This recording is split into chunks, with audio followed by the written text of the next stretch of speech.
যে কোনো সংগ্রামের পিছনে একটি চেতনা কাজ করে।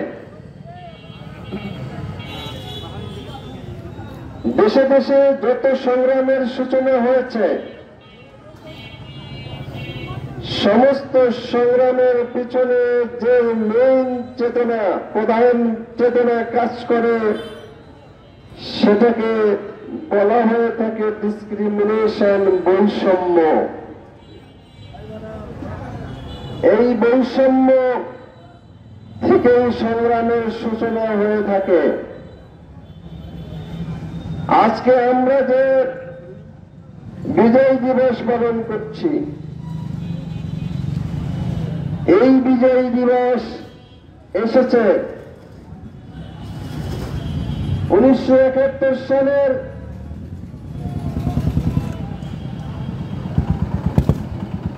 26শে মার্চ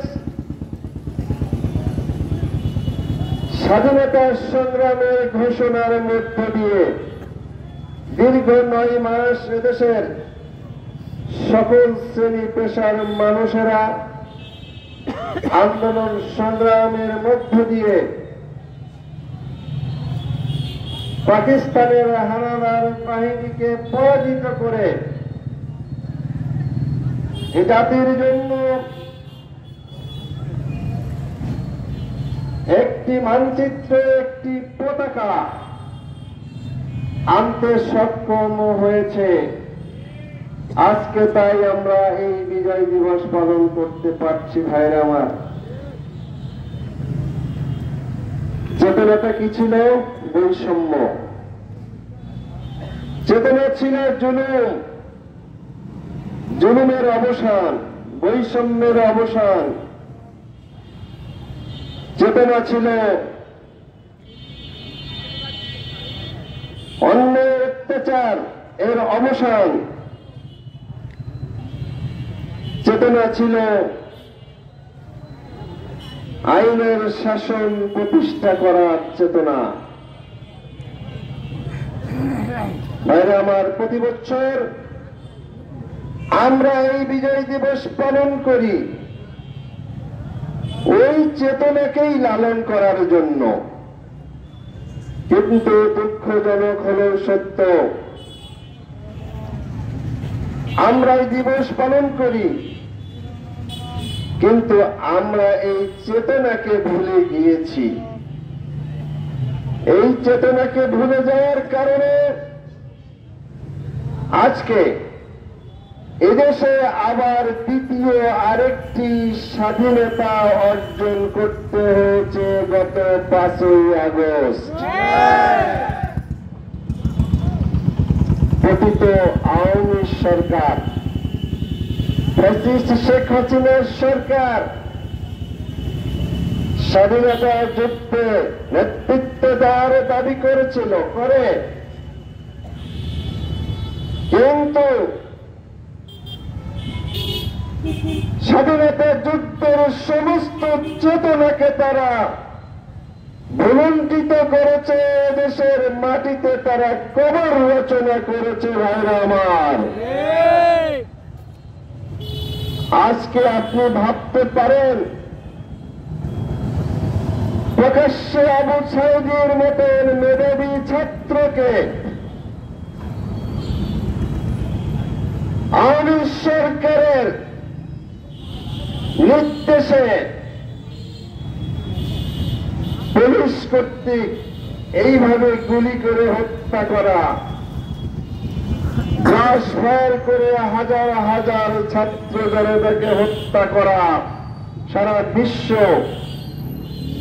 লাইভ এই দৃশ্য দেখেছে। আজকে এই জাতিকে তারা বিশ্ব দরবারে একটি বর্বর অসভ্য জাতি হিসেবে তারা প্রতিষ্ঠিত করে গেছে।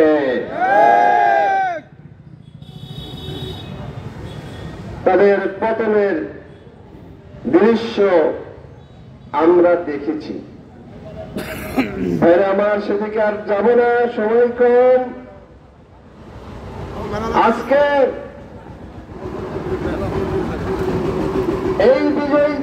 আজকে আমাদেরকে অঙ্গীকার এবং এই জাতির কাছে আমাদের কমিটমেন্ট, আমরা স্বাধীনতার বিজয়ের এই চেতনাকে কথা দিচ্ছি আমরা সমুন্নত রাখবো ইনশাআল্লাহ।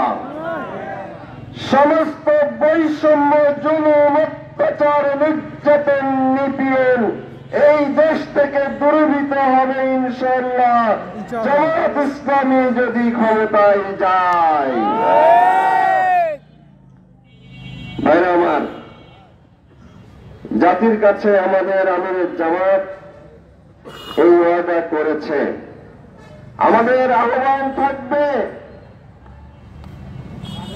আমরা সব দেখেছি এদেশের বড় বড় রাজনৈতিক দলগুলো সব দেখা হয়েছে, কিন্তু যে সমাজ এই জাতি কামনা করে সেই সমাজ এই জাতিকে কেউই দিতে পারে নাই। আজকে তাই সর্বত্র রব উঠেছে। এবার বাংলাদেশ জামাত ইসলামীকে এই জাতি দেখতে চায়। সুতরাং আজকের এই বিজয় সত্যিকার অর্থে সার্থক হবে যদি যে চেতনা নিয়ে জাতি এদেশের তামাম সন্তানেরা জীবন দিয়েছে সেই চেতনাকে আমরা বাস্তবায়ন করতে পারি। সাথে সাথে আমরা বলতে চাই, এই দেশটার পরে শগুনের থাবা আছে। আমাদের অনেক ধরনের আশঙ্কা হয়, আমরা খুব চাপ চাপ করে বলতে পারি আমাদের আমির জামাত সব ঘোষণা দিয়েছে জীবনের বিনিময়ে হলেও এদেশের 1 ইঞ্চি জমি আমরা কারো হাতে ছেড়ে দিব না ইনশাআল্লাহ।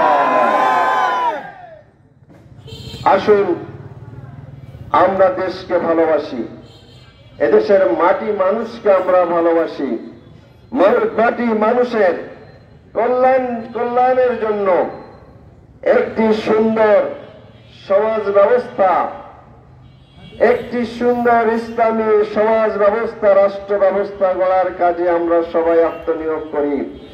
আল্লাহ পাক আমাদের সবাইকে কবুল করুন। আসসালামু আলাইকুম ওয়া রাহমাতুল্লাহি ওয়া বারাকাতুহু।